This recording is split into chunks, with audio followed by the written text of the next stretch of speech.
Now, let's get into the post. Excuse my errors in etiquette. I'm not a frequent Reddit user. My friend suggested I use her throwaway account to make this post, so please be gentle with me as much as strangers on the internet can be. I, Celeste, 30F, have an identical twin sister. We'll call her Stacy for the sake of the story. Our mother unfortunately passed in child labor, and we were raised by our father.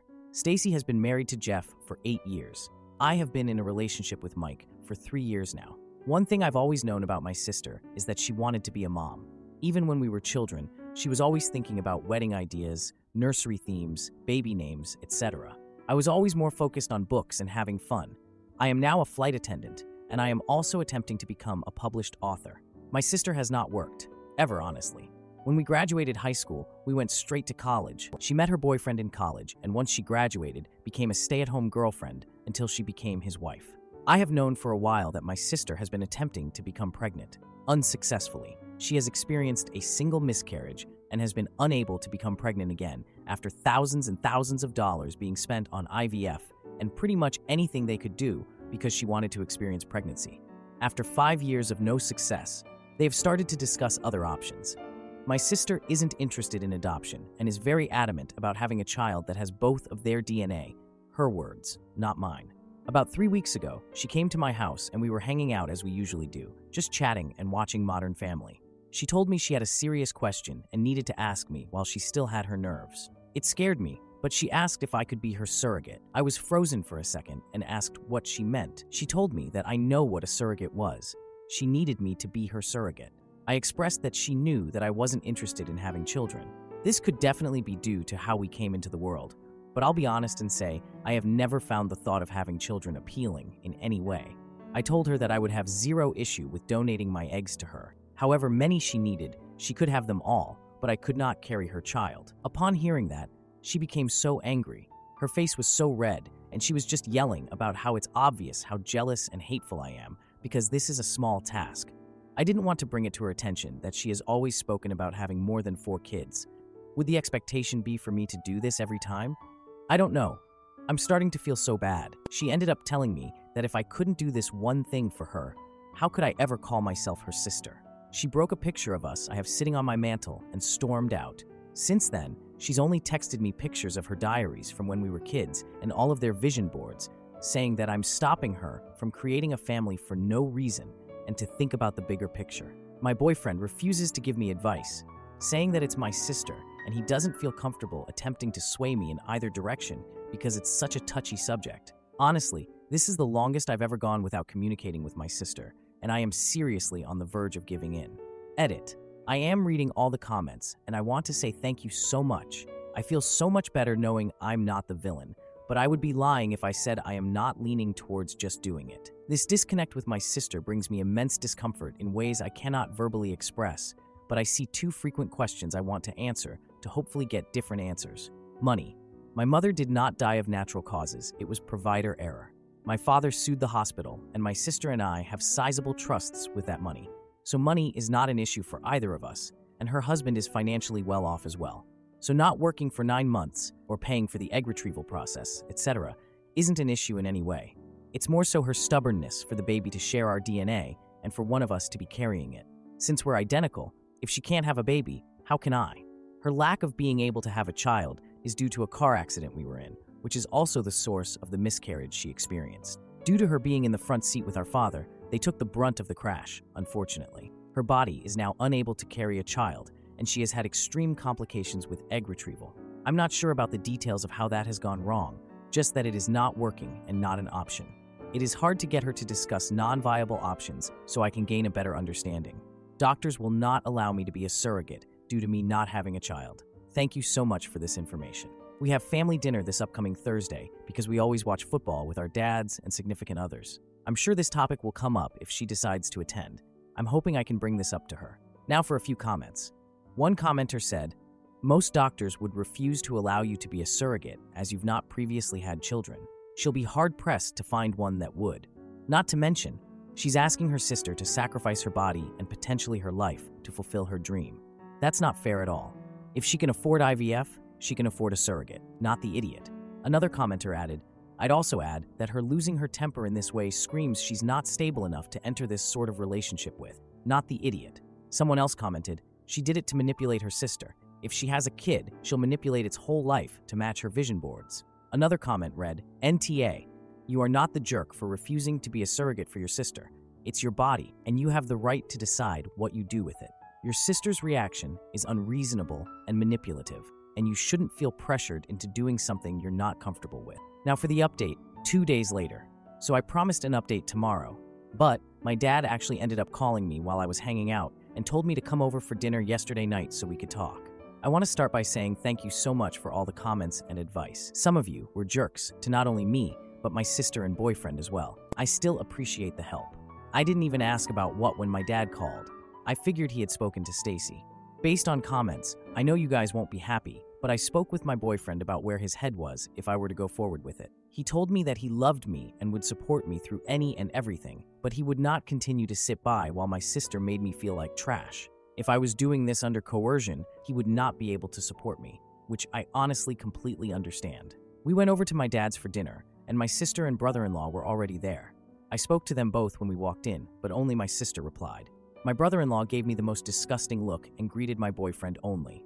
My dad sat us down at the table, and there was just this awkward silence and tension I could cut with a butcher knife. He said, "Somebody talk? We need to get this resolved before the game tomorrow night." My dad loves football. I started off the conversation by telling my sister that I did some research, and on top of my initial concerns, I now had a few more and needed to know exactly what she needed from me. I first asked her what being a surrogate would look like. She just said, "Are you agreeing to it?" When I told her no, I just needed more details, she broke down crying. I asked her if she knew that a doctor would deny me from being a surrogate, given that I've never successfully carried a child to term. She said she knew that and would just send my brother-in-law and me to a center of excellence. We could pretend we're a couple, and once I'm successfully inseminated, I would request a transfer from that provider to her OBGYN for the continuation of care. My father intervened and said that asking me to do something a doctor wouldn't sign off on was a terrible way to attempt to begin motherhood. You could tell he wasn't on board with any of it, but didn't want to pick a side. He asked her why she was so uncomfortable with the idea of a surrogate, and that's when my brother-in-law interjected and said, "Don't try to berate my wife with these stupid questions. Talk to your selfish witch of a daughter about why she can't help her sister." That immediately shifted the mood. My boyfriend started to yell at him for calling me a witch. My dad told him he could not disrespect his daughters in his home, and everything just went up in flames. My sister was crying, asking me to do her this favor, practically begging. I told her that if I could trade places with her, I would, but I was scared and just didn't want to die. I think that was the first time I had said that out loud ever. We couldn't get more solved after that. My dad asked my brother-in-law to leave because he couldn't control himself and refused to apologize. When he was walking out, my sister told him she would meet him in the car and asked me to come and talk to her on the porch, just the two of us. I went out with her, and she apologized for her husband calling me a witch, saying that they were just on edge and it's been stressful. I told her that she shouldn't apologize for him and that we'd figure something out. She asked me to reconsider and just kept saying, "You don't get it, you don't understand." When I pressured her for more, she admitted that her in-laws made a cruel joke at one of their dinners recently about how she was a unaliver, referring to the child she lost. She said she asked him why he didn't stand up for her when they made the joke, and he said because it was true. He made some weird comments about her not being able to make up for it, and how he was so excited to see what their child would look like, and how he would never be able to look into a child and see pieces of them both. So she had the idea of me carrying the child, and he was super on board. But the way she said it was like he planted a seed, and she seems to believe it was her idea. She said she hadn't seen him that excited since the baby, and she just needed my help to get everything back to normal. I tried to explain to her that nothing would ever be normal again, and that what she was trying to do was the wrong thing. But he just started blaring the horn, rushing her to the car, and she said she'd call me later. I feel like I may lose my sister, but I now am not even willing to donate my eggs for her to have a baby with him. I took your guys' advice and looked up the egg donation process, and wow, not at all what I expected. I want her to divorce him. I am never going to help her procreate with that man. I genuinely think I'd be a surrogate for her to be a single mom before I'd ever allow her to place his child in me or take my eggs to even create a child with him. I had no clue that his family was pushing so much guilt onto her. I have literally been jumping at my phone every time it rings because I know she'll be calling soon, and I'll have to tell her that. I'm terrified I'll lose my sister, but I can't and won't do this. Now for a few important comments. One commenter said, What a manipulative bastard he is. Your sister should divorce and stay away from her in-laws. No wonder that man is that way. He needs therapy ASAP. Another commenter added, OP showing some healthy backbone, about which there was some doubt in the first post. Assuming this is real, it's a super stressful situation, but she appears to be rising to the occasion. Assholes seems like an inadequate word to describe sister's husband and his family. A different commenter expressed, wow, can't believe her own husband called her a lever for having a miscarriage. I hope she wakes up from the brainwashing. Now for the update, 6 days later. I know I said I wouldn't update anymore, but so much has happened, and I can't explain the weird relief I feel typing my madness onto this website. My friend did say that I could just have this Reddit page, which relieves so much stress because Lord knows I wouldn't have made one if I had to do it myself. I had to watch a YouTube video on how to properly use this site and what some of the things mean because people kept commenting that I was karma farming. That's neither here nor there. On to the update. A lot of you suggested that I be more careful around my brother-in-law for fear that he would become violent. I did not listen, and I kick myself now for not doing so. I thought I knew my family well enough, and this was just a bump in the road. How extremely naive of me. My sister called me back the next morning, the day after he called me a witch. I unfortunately missed the call because I was in the shower. When I called back, no answer. It was a normal day until we got to my father's house that night for football. Kickoff had just happened when my sister walked in. She asked my dad if he could come outside and talk to her husband. My dad said no because the game was on, and he could either wait until the commercial break or he could come in and apologize like a man in front of everyone who witnessed him disrespect me. She took a breath and told him how he wasn't being completely fair. She tried to bring up a previous situation drawing likeness, and it infuriated my father.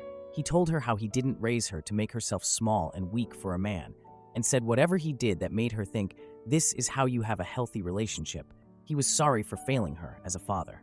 Her eyes started to water, and she just stormed out without another word. When I went out to my car after the game was over, I had 2 flat tires and a broken passenger front window. My dad put 2 donuts on the car, used his truck to tow the car into his garage, and told me to take his other vehicle. He said he would get the car fixed, and I could come and get it whenever I had time, but not to worry. He asked if I wanted to stay the night, but I declined. I called my sister. She didn't answer, so I texted her and said a lot, but for the sake of some of it staying private, it was just I can't believe this is where we are. Loving a man should never call for destroying your family in the process. She responded by saying, that's the problem. My family is already destroyed, and you aren't willing to help me put it together. I again tried to call her after that. No answer. On the drive home, I noticed a car following me. When I was able to get a better view, I realized it was my sister's mother-in-law's car.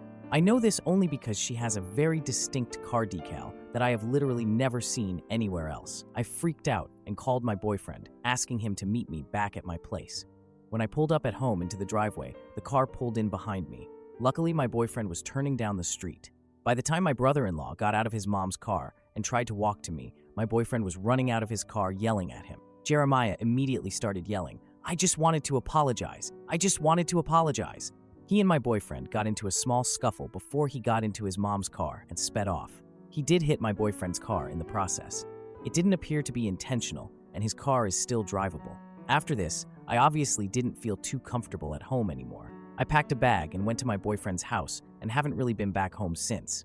My dad did add a camera and floodlight to the back door and driveway, but I'm honestly not too sure I want to go back. Although, I know I will have to at some point. Yes, I reached out to my sister. No, she did not answer or respond at all that night or the day following. After that, I would notice that on one day a red car would be following me, the next a black one. I know you may say I was scared and just thinking people were following me, but I would notice them begin to drive to the police station per instruction from my dad, just for them to then turn once the station was in sight. On Sunday, I went to brunch with a few friends to celebrate one's upcoming wedding and discuss bridal shower details. The waiter came to me and told me my husband was up front and it was an emergency. Thinking it was my boyfriend and she was just mistaken, I go up to find my brother-in-law. I approached him in an attempt to not make a scene, speaking low, asking him to leave or I would call my dad. He told me that everything just went too far and he just wanted to apologize. We were kind of in the doorway and it was just awkward, people funneling in saying excuse me, so I suggested we step out to get out of the way. When we went outside, he apologized for calling me a witch and said he didn't feel that way. He told me I didn't understand how hard it was for him, and I cut him off there, saying that how hard it was for him didn't matter to me because his behavior was becoming too chaotic and hurtful to not only my sister, but everyone else. He told me that he understood how I could feel like that, but asked me to again reconsider. He reached for my stomach, and I instantly stepped back and told him he needed to leave and we could set up a time to talk with my dad. But him stalking me was an issue, and we could talk later or I would call the police. He grabbed a fistful of my hair as I was walking back into the restaurant, saying, "Don't you freaking walk away from me." Honestly, I don't remember much after that. Everything just went really quickly, and a few bystanders got involved. He ended up fleeing before the cops could come. A report was filed. 2 days ago, he tried to come up to my airport terminal, telling them he was my husband and there was an emergency. Same BS he pulled at the restaurant. He was arrested after refusing to leave. He was, of course, bailed out and has since taken to messaging me the most vile messages. My sister did leave after the show he put on at my job. She is currently staying with our dad, but has been asking me to drop the charges, making excuses for him, and has been very adamant that he didn't hit me at the restaurant, despite my literal scalp bleeding because of how hard he yanked my hair and the small scratches I have on my neck and arms from him continuing to escalate aggressively when strangers tried to help. Some of the texts are him telling me the vile things he's going to do to me, how he'll get me pregnant and I'll be stuck with him for the rest of my life, how he knows that I'm the woman who is going to bring him a son, and if I don't make it easy for him, we'll both die before he gives up. Just really concerning. I blocked his number, so all of these are coming from random text now apps. I told the police, and they said there's no way to prove it's actually him, so until he acts on it, nothing can be done. I am literally scared all the time. My boyfriend drives me to work, and on top of the regular precautions, I take more, and I can barely sleep now. I send my sister a screenshot every time her husband messages me, and she has taken to no longer interacting. My dad has asked me to stop doing this because it's beating her down, but I told him that I can't even believe she defended him during some of this, and she needs to see the harassment that her husband is committing. I feel defeated. I don't even know if me and my sister can come back from this. I feel like I've basically taken over my boyfriend's life, and I feel terrible about it. He hasn't said anything, but his regular gym visits are cut sometimes if he has to pick me up or drop me off when I have to work or go anywhere else because I'm scared. Being gone for a day due to flights, I know allows him to do more of his routine, but now we're basically forced to live together, which I enjoy, but I'm not sure that he does. We got into an argument the other day about the AC temperature. I feel like my life is slowly devolving into madness and I can't breathe. Now for a few comments. Actual Apartment 4368 suggested, I would unblock him and silence his number so you don't get notifications. That way the police would know he's the one sending messages if he uses his number again. And for your sister, your relationship will never be the same again. Even if you find your way back to each other, it still will be different. And even though your father is helping you, if he says something again about you messaging your sister, what her husband is writing to you, make him remember that your brother-in-law actually threatened to rap you, and your sister is still with him, a potential rapper. CapOK7564 replied, I wouldn't even say potential. This is a future rapper. He's completely unhinged. You're so right. OP should unblock and mute his number. I wonder if a lawyer would consult with her on actions she can take to make a legal paper trail. Cops will still likely not intervene until he causes physical harm, even with threats. I agree with absolutely everything you said. Quite literally took the words out of my mouth. Jazzy R1 added, your brother-in-law is stalking you, and his delusion is that you will have his baby. Let that sink in, because it's time for no contact. I don't know for how long, but as long as it takes. Your brother-in-law is violent, hurtful, and delusional.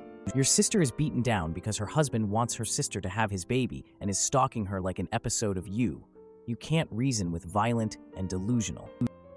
Am I the idiot for calling the cops on my sister-in-law and her abusive husband to protect their kids? Here's the script based on the text you provided.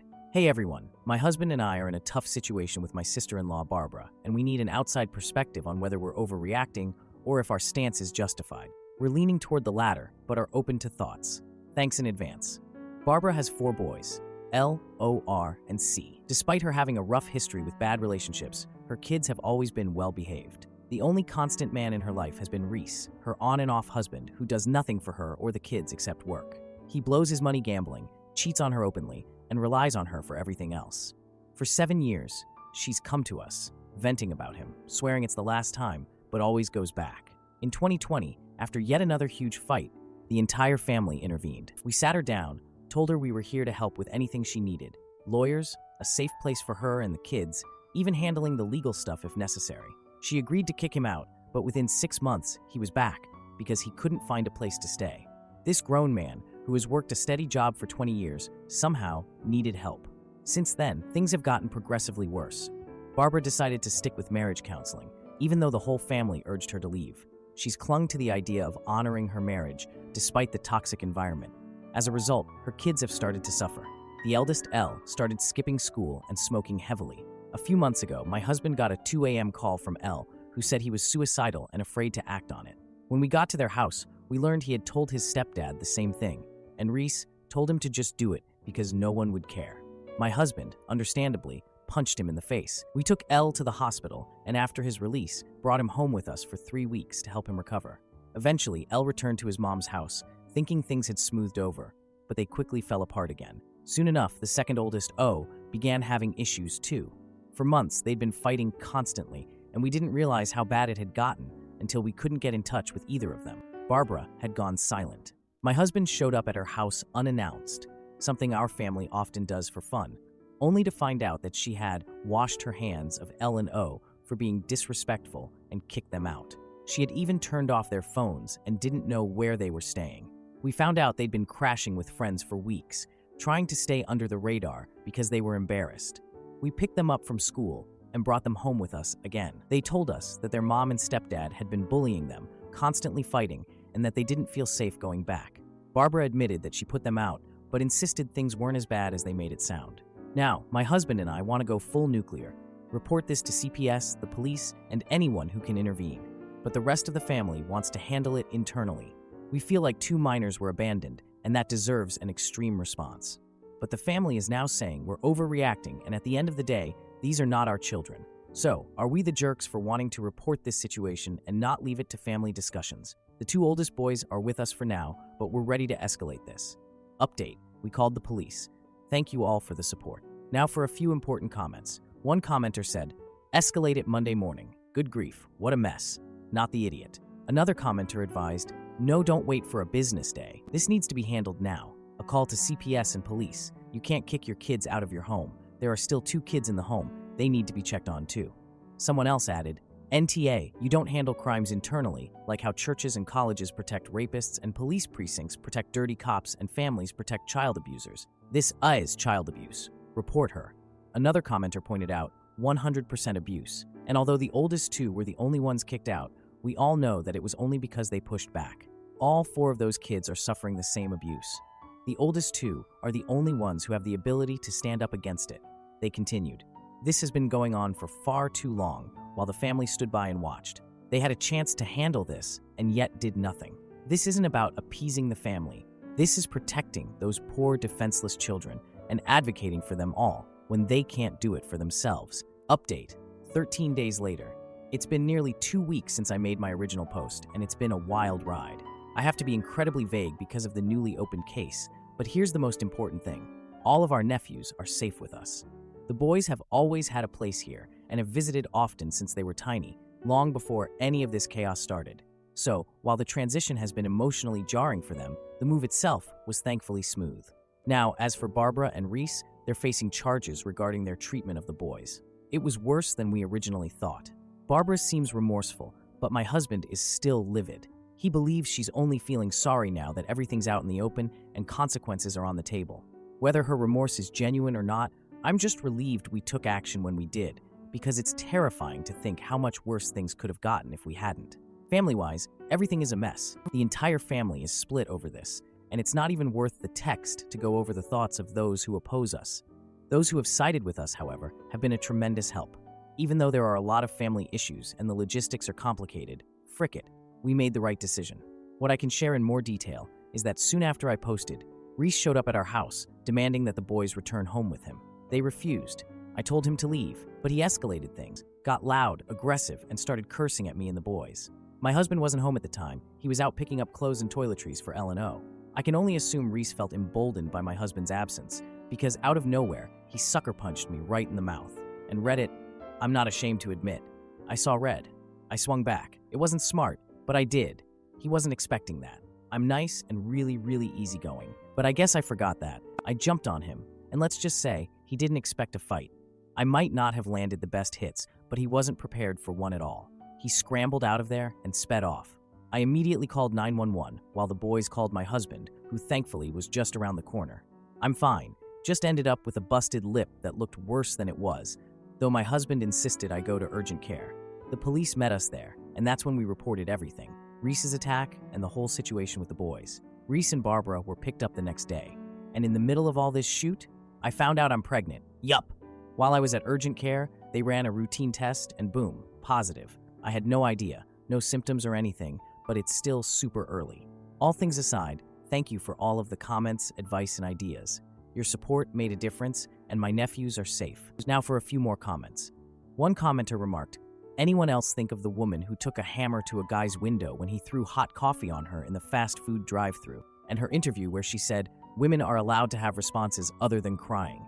They continued, "Bravo to this woman taking a stance for her nephews, and most importantly, herself. It's disgusting there are people like Reese who will attack people who they think won't defend themselves." Another commenter said, "Not a symptom? I bet those pregnancy hormones are part of the reason you fought back. Good for you. I'm sorry, I can't assist with that request." Am I the idiot for demanding my fiancé choose between me and his toxic best friend? My fiancé has the biggest heart, would literally give you the shirt, pants, and hat off his body if you asked for it. He's a recovering people pleaser, and I get it because I also used to be a people pleaser. We've been together 5+ years. A few months ago, I started picking up on his best friend making some not-so-nice comments towards me. I'm trying to be vague, but let's just say this friend is the type to read who in the room would be most affected by being picked on, and then he picks and picks and picks on them until they can't take it anymore. Nobody ever really holds him accountable for this, and unfortunately, I have somehow become his favorite target. I tried to put up with these comments, but it started getting really elaborate. The friend would make up lies about me, saying things I never said. He once called me in front of all our friends, my fiancé included, just to yell, "You're a bad friend," into the phone and then hang up. There's so much to it that I can't share because I'm trying to be somewhat anonymous. It started having an effect on me and my mental health, and I ended up having a full breakdown where I told my fiancé how much this was all starting to hurt me. The first time I broke down over this, he said he would talk to his friend about teasing/messing with me less. He then told me his friend was sorry and that he'd be keeping an ear out for any other comments, and he'd jump to my defense if it happened again.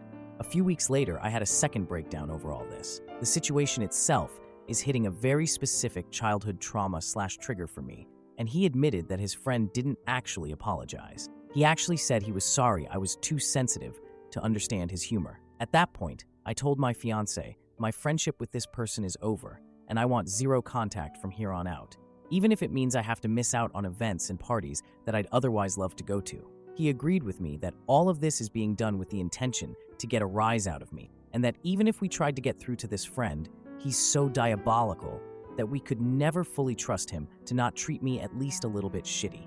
My fiancé kept asking if this meant he had to quit the project they're working on. I told him I would never tell him he had to, because I know how much it means to him. But in all honesty, the fact that this person is treating me so poorly that I'm having physical stress reactions isn't enough for him to want to cut this person off does hurt a lot. The fact that it isn't a deal breaker for him is probably always going to sting a little. He's not confrontational at all, and I always knew that, but it's not about confrontation. It's about standing in my corner, and I can't spend the rest of my life with someone who isn't in my corner. This friend is getting married to my best friend in a few months, and we're both supposed to be in the wedding, but I really have no clue how. I get a literal knot in my stomach anytime his name is even mentioned now. I have seen this friend one time since all of this came to a head, and he was so over-the-top nice to me that it came off as cocky. I had the second breakdown a few days afterwards because I realized I'm possibly going to spend the rest of my life on edge and on guard anytime this person is even somewhat in my vicinity, even if they aren't actively messing with me. I don't know how to come to terms with the fact that my fiancé was willing to lie to me on his shitty friend's behalf, but he's not willing to stand in my corner against him. I think it'll always hurt. This guy was supposed to be the best man in our wedding, and as a result, we haven't been talking much about wedding plans. I think if he's still planning on this friend being in our wedding, I may have to call it off for my own sanity, and that sucks so bad. This is eating me alive. I love my fiancé so much. I love his big heart and the way he loves with all of it. But he loves some truly wretched people, and I don't know if he'll enforce any boundaries with those people before the lack of boundaries becomes too much for me to handle. I'm just hurt and hurting, and I just want whatever outcome to play out so I can stop feeling so guilty and awful all the time.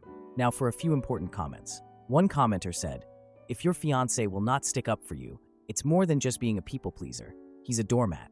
Another commenter added, "And her best friend isn't much of a friend either, considering the problematic friend is marrying her best friend. She should also be telling him to back off too." Now for the 1-month update. Never thought I'd actually update this account out of sheer embarrassment, but I wanted to share this for those who encouraged me to put myself first. I want you all to know my partner absolutely came through and protected me in this. We spent all this time since my last post up until last week, communicating and trying to find a resolution, and walking through how it got this bad. He took a lot of accountability for that. This is not a case of me giving in. He understands fully that this has only got so bad because it's never been handled correctly, and he had a major hand in that. There were so many more layers to this than a Reddit post ever could have conveyed. The bottom line is, we are closer than ever, and after a lot of talking, we decided on my partner sending a firm but not unkind message to his friend, explaining the behaviors, explaining that they were hurting his partner, and that it needed to stop. He asked to write up the first draft, and we could go over it together to try to perfect it. Reddit, please know the first draft my partner wrote was so spot on what I needed to read that it instantly shifted us into us versus the problem mode when we'd been stuck butting heads for weeks. He laid everything out so clearly and in ways that we hadn't discussed, so I know it came from him. We had to tone down a lot of the big emotions. We really truly gave the message its best shot to address the situation without being hostile.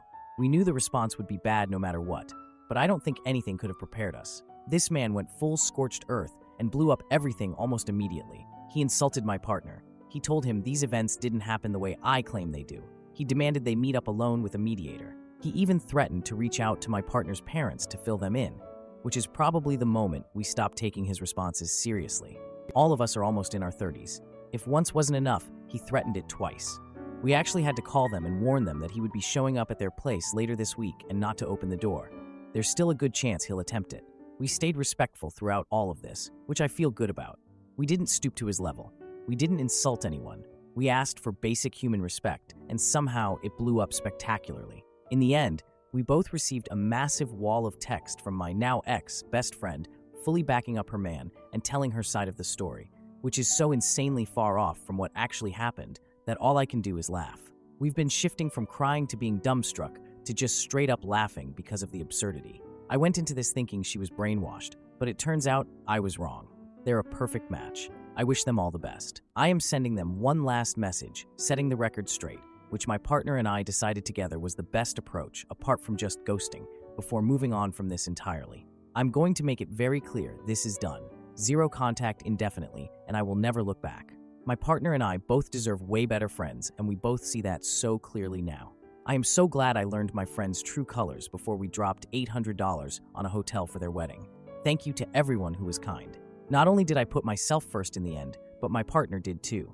We're going to take this week in stride and process it all, grieve the friendships we once thought were forever, and at the end of the week, we have a conveniently timed vacation to my partner's family cottage. I think we're going to come out of this stronger because we already feel it. Again, thank you to those who had something productive to say, and I've made my peace with all the rest. I guess if the guy does something else outlandish, maybe I'll update, but for now, this chapter is closed and I'm so ready for it to start collecting dust. Now for a few comments. One commenter said, "It sounds like both of your ex-friends were from your people-pleasing days. It's time for a fresh start, and I'm glad you're both going to get it before your wedding so they're not in the photos." Another commenter added, "Good riddance to bad rubbish. Wishing you both peace." Now for the 2-month update. Hey all. Told myself I wouldn't update again, but there has been a pretty massive development. Not sure if anyone is really that invested in this, but it's actually helped me to type it out the first couple times, so maybe I'll feel a bit better if I do it again. Sorry in advance for how disgustingly long this is going to be. A few weeks ago, the jerk showed his entire hand. He sent my partner a message at 11 a.m. on a Monday, and it is the most unhinged thing I've ever read. I'll sum it up for you. The jerk said he believed my partner is in an hurtful relationship and he should leave me for his own happiness. He claimed he has evidence to support this. He admitted this was the big message he would have given had they met in person in the very beginning. He also told him he was worried sending the message would make things even worse for my partner if I saw it. He said, "I am someone he can never forgive and he will never want to associate with ever again." He ended it by saying he hopes he'll leave me so my partner can apologize for breaking up the band. Yes, it was a band, and they can start to repair their friendship. Obviously, a whole lot to digest. I know you don't know me, but I am obviously not harassing my partner. I shouldn't even have to clarify that, but I will anyways. This guy is 100% excommunicated from our lives indefinitely. Not that he already wasn't at that point. In light of this new info, I'd like to share some of the things the jerk has done over the past year or so that made me realize he was messing with me, but I didn't clock at the time because, much like some of you, I thought I was just being sensitive. My partner and I joined some pals, including Jerk, to play a game together online. Lethal Company, if you're familiar. I have many hours in the game and know the monsters quite well, so I was pretty confused when I was slaughtered by a bracken 3 game days in a row, almost immediately upon entering the facility and splitting from the group. I mentioned at one point that I'd be having a lot more fun if I wasn't dying so quickly every time, and the jerk mockingly said it must be a skill issue. After a few more deaths, this time with me at least getting to explore a bit before getting my neck snapped, I asked if anyone had the Control Company mod installed, which allows the server host to play as the monsters. Suddenly, the jerk had to go, and the lobby conveniently disbanded. I never brought my suspicions up to anyone because I knew it would be my word against his, and I had no solid proof, so I wasn't positive. But when I finally mentioned it to my partner a couple of weeks ago after that text was sent, he told me he remembers the jerk staying on the ship and secretly going AFK multiple times in the game, which lines up pretty perfectly with my in-game deaths. When I said the jerk was being too nice, the time we saw him after my partner called him about his comments affecting me, I don't think I explained it right. My partner and I were sitting at a table at a local show, and the jerk sat next to me, not my partner, and wouldn't stop touching my arm and asking me if I was enjoying the show. Multiple times he would just stare at me and grin as wide as he could. If I had just been told something I did hurt my friend's partner, I don't think I'd be all over them the way this guy was to me. Hell, if it were me, I'd at least throw a "sorry about the other night" their way. It felt like he was gloating that he got away with it. It was comically over the top and made me and my partner very uncomfortable. We talked on the drive home, and we both felt the same about it. I was hanging out with my friend at her place, and Jerk was there, so we all decided to head to my place and hang with my partner as a foursome. Right before we left, the Jerk asked if I knew our mutual friend's big secret. I did not. I'm also not very close with this friend. My friend already knew and told him they should just tell me because I wouldn't be that invested. But Jerk told her my partner didn't know yet, and they couldn't tell me until we all got to my place and told him. He kept going on about how big the secret was and insisted that I'd freak out once I knew. I made a comment about how we were taking different cars, and there was a chance my friend would just tell me on the way. So he looked her dead in the face and told her that he'd be genuinely upset with her if she told me before he told my partner. We respected that. When we got to my place, it was obvious my partner already knew. The big secret was simply that our friend was dating someone. I found out later that the Jerk had called my partner the minute he got to his car and told him that both me and my friend didn't know and they should put on a big show of telling both of us together. My partner had known for weeks, and the friend group had openly discussed it a few times, and it hadn't come up with me because, as I said, I'm not very close with this friend. I got baited. Truly exhausting behavior. My partner had no idea what happened until I told him about the conversation at Asshole's place, and my friend didn't say a word in my defense.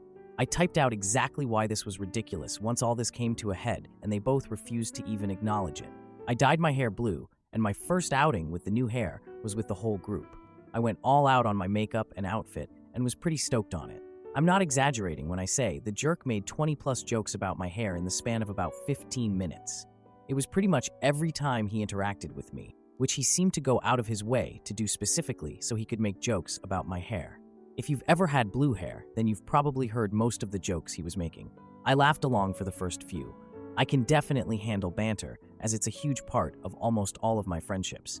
But after about 20 jokes, I finally said it was getting old and asked if he had anything nice to say. He responded by making another 5 jokes with a big grin on his face and implied I was too sensitive. There truly was no off switch with the guy. Anyways, just wanted you all to know, I'm not crazy. The Jerk has literally been trying to drive me mad for at least a year, and it almost worked. My partner and I have had many conversations about all this, and I know a lot of people had a lot to say about him, but please know this was eating both of us alive. He wanted to make things work so badly. He wanted to at least try to salvage their 20+ year friendship. But he understands now that was never possible, and he knows neither of us deserves to be treated the way the Jerk treated us. This was never just about me.